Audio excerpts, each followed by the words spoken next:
Hey everyone, and welcome to Almost Cancelled. I am Peter, that is Connor, and we are going to talk about The Mandalorian, Season 1, Episode 2. Oh, let's just say Chapter 2. So, full spoilers for the episode, as always. And this continued on from us finding the Baby Yoda at the end of Yep. Episode 1. Which And, I have some extra theories on. okay. Yeah, we'll get to that. This episode was shorter than episode 1. I thought episode 1 might be one of the like a shorter episode compared to the rest, but it turned out no. The second episode is 10 minutes shorter, putting it under 30 minutes once you take off the fairly extensive end credits. Can we just talk about how the first half of the end credits I kind of love? It's all the the storyboard-esque concept art pieces for what was in the episode. Yeah, it's all right. Yeah. I just it's visually appealing, and a nice style to it. It's funny because I do have some more critiques now because I've seen now 2 episodes and I've seen how it feels episode to episode. The 2 thoughts I had going through this episode and the end of it, right? Now it still looks great and it still has kind of a nice sort of action kind of vibe to it. I like how silent it is, not too much talking. I appreciate all that stuff. But the 2 things that I came out of this episode thinking was, one, it feels like there's only 4 episodes worth of content and they've split them into 8 to milk how many weeks to get out of this, because I felt like this could have easily been tacked on to the first one and just been one episode. I absolutely agree, to the point where we talk about this a lot, how often it kind of feels like the first 2 episodes are spiritually one pilot. This definitely felt like that. And I don't know if that'll continue. It might be that it actually does feel like 4 episodes consistently, or if it is just a case of these first ones. Yes, but unlike a lot of shows where we say, oh, it's kind of like a 2-part pilot, both these episodes are really short. Combined, even without cutting it off. I mean, keeping in mind you only have one set of credits, you would get this down to just over 60 minutes if you combine them together. I would then argue you could probably cut a chunk of this episode, because I do think there's a bit of fluff in this one, and get it under 60 minutes and have a tighter 60-minute pilot of your show. That's fair. I think I remember reading earlier in the week that all the episodes are between 30 and 40 minutes. They're obviously counting the total runtime with the credits. Though. Yes. So we can kind of expect this to be average. It'll fluctuate between that too. This is about as short as it's going to get, I think. And I don't want what I don't want anyone to take away from what I'm saying here is that I want them to pad out the length to make them feel more meaty or anything like that. I don't want that at all. There's respect I can give for not making your story any longer than it needs to be.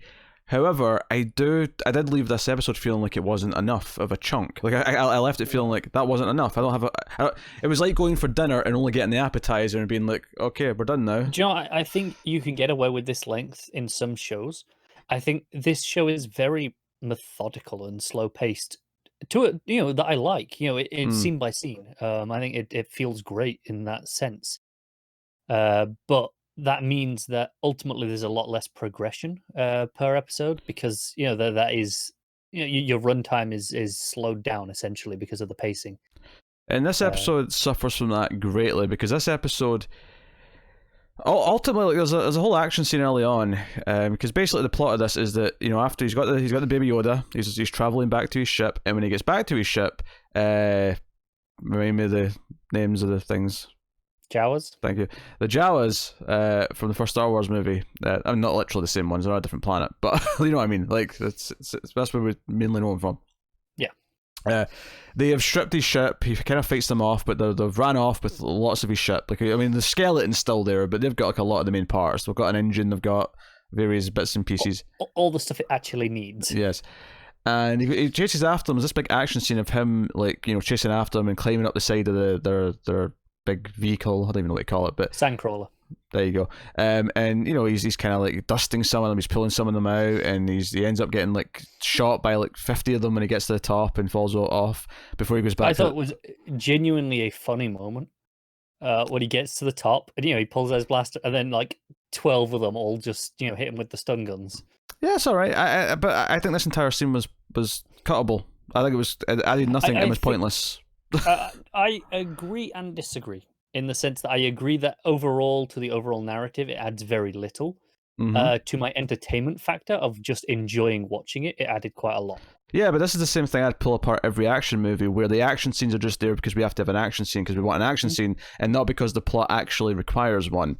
And I felt that during this scene as I was watching, and it felt even more so by the time I got to the end, because this episode is a pretty simple fetch quest that you would do in an RPG early on in the game that isn't that compelling on its own. It's kind of, like, this episode doesn't really have a whole lot of story. It has one big reveal towards the end, which kind of... But honestly, this entire episode, outside of some sort of character beats and just sort of seeing him kind of like be with the Baby Yoda, and the Baby Yoda kind of like, trying to communicate with him, and obviously the big reveal being that Baby Yoda has force powers. He stops the big beast thing later on. A lot of this I felt like you could have cut all this down to maybe 5-10 minutes and added it onto the last episode and had that be one episode. This to me felt like it felt like padding a lot of it to me. I think that's a fair critique. Just, when you boil it down to what are the essential parts, I agree. Absolutely, I do.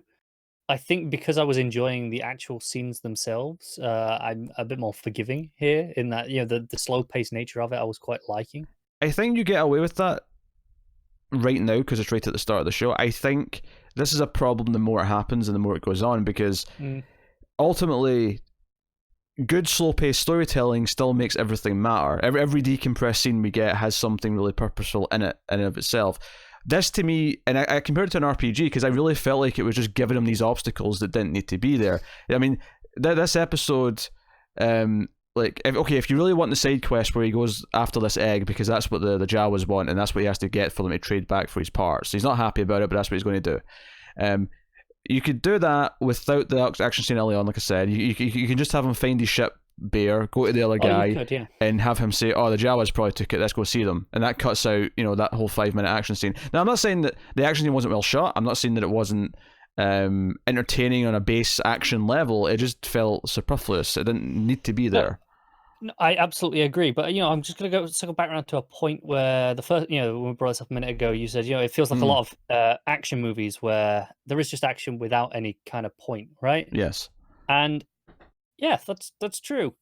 But if it's enjoyable to watch, I kind of let it slide because I'm there for an action movie, right? So I often when I'm watching an action movie, I don't need tons of great plot reasons why this is happening. If the action is great and compelling to watch, that's kind of enough for me. Nah, that's a blanket statement that doesn't apply to everything. It absolutely doesn't, because this show is not going for dumb action movie. If you want a dumb action movie, you get dumb action movie. This is wanting to be Lone Wolf and Cub. It's wanting to be a spaghetti western. And you go back and watch any of those spaghetti westerns, and you tell me that any of the action scenes that take place in that aren't justified by the build to them or what they're setting up for later on. Like, this felt like... here's an obstacle he has to face before he can leave the planet. It felt like a video game. I felt like I was getting a video game like cock block moment of like, oh no, you have to go do this first before you get to leave and advance the story. Okay, I get that. It felt like everything stopped dead so we could go do this little side adventure before he could leave the planet. And if it had done more with him bonding with Baby Yoda maybe, or it did more with that. I think it did a reasonable amount on that regard. Especially, I think the moment at the end where, it's still asleep because it's drained itself, and he's he's back in the ship. It's all working. He shakes the little pod, and I can basically feel him, frowning and looking concerned under the mask. And he kind of physically relaxes afterwards when it wakes up. So I think there is some level of bonding that I did feel by the end of the episode that I don't know if I would have felt if this was 10 minutes tacked on to the end of the last one. I guess what I'm saying is just give him something more meaningful. Like, as it is, I would have cut this down and tacked on at the last one. Everything he does in this just feels like a side quest because, we had to have an obstacle before he can leave. It didn't feel like it was... And I don't feel this when I'm watching other TV shows. I mean, some bad TV shows sure have just these filler episodes where there's something, this is this week's adventure or whatever, but like, if I'm comparing this to like any sort of like high caliber TV, which this wants to be, this is what Disney Plus want this to be, their high caliber show that everyone comes back for. It wasn't a satisfying chunk. Like, you look at a single episode of a Better Call Saul, a single episode of, or even just pick The Expanse, a sci-fi show.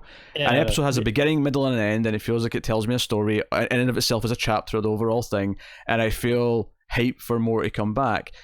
This kind of felt like, I don't know, just a weird thing, like an obstacle before we get to continue. This is actually half of that is a point I agree with. Sure.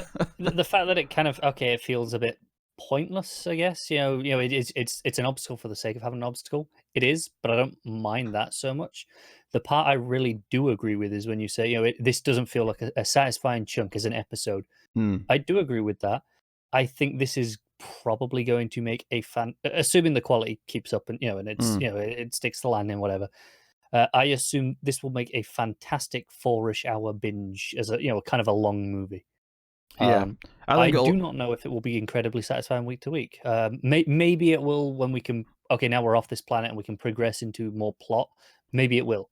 I don't know, but as of right now, I think if you take these first two together as like an extended pilot, I think it's quite satisfying. But individually, a little less so. Yeah, and that's the concern. We can almost like try and forgive it and say, well, they had both episodes come out the same week, so this is just kind of the second half of the first episode. We do that with a lot of Hulu shows do that, where they'll put 3 episodes out at once, and we do kind of look at them as a trilogy of episodes often. The problem I have here though is that like if we get episode 3 next week and nothing's changed, the pacing is the same, and it still kind of feels like an unsatisfying chunk of a story. At that point, it's a real problem. I agree. At that point, it's failing to be a TV show. Like it's supposed to be a TV show, and it's not. And this is the thing. Like I loved how the new Twin Peaks was an 18-hour movie split into 18 parts, but even that did a better job. I mean, maybe just purely because enough happened in an hour that it felt like I got a lot, even if it wasn't a beginning, middle, and end like a lot of TV should feel. Yeah, there was so much going on. Whereas here it felt like. Yeah, I mean, I appreciate the slow pace. I like the slow pace in the scenes that, where he's I love the silent sort of brooding and like thinking things through, and you see what his plan is and what he's thinking about things. I also kind of like that he's a bit shit at what he does. Everyone kind of seems to keep beating him.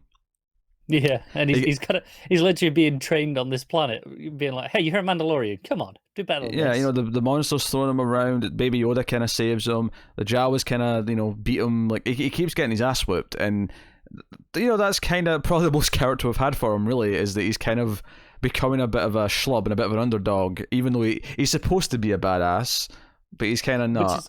It's kind of charming, right? That he's got, just by sheer fact of wearing the helmet, people assume he's a badass. And it's kind of like what we did going in. You assume, okay, this is the badass lead, and maybe not quite as much as we thought. That's kind of charming. Yeah. He offers the dude, the old dude who's helping him, to join his crew, but he's like, nah, I'm too old for that, I'm retired, leave me alone. Yeah. I have spoken. So that kind of happens at the end. The egg that he gets from this monster is basically the Jawas just want to eat from it because they love the yolk, and they're just all it's like they've just gotten their heroin dose. They're just all in there like mad little pretty funny cretins. So now, and I could complain about the Jawas inclusion. Not only is it this random obstacle, but it's kind of the random. Let's give them something to recognize to give it more of a Star Warsy thing. Sure, but at least they're in keeping of there being scavengers, right? Yeah, no, I mean I don't want to complain too much about that because I'm sure there'll probably be more egregious versions of that later. Because Star Wars is No, that's fair. I always go back to Rogue One. I'm not even going to argue on that. I always go back to Rogue One about. I think. So far, these things are fine. Like to me, this is just yes, it's in the same universe. Yes, these things exist and they do this. It didn't feel particularly. Hey, look, you recognize these?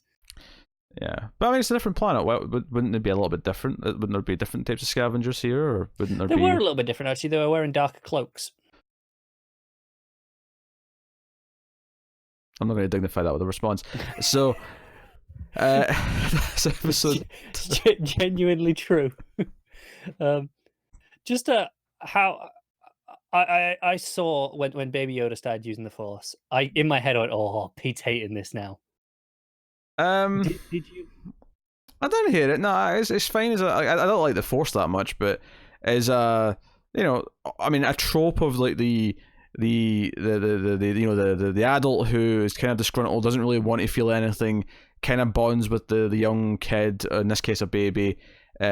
That kid happened to being special and having powers or something special about them is a trope I'm fine with. Like it's something kind of nothing new. Yeah. Yeah. I like many stories with that trope, so I'm okay with that as a thing.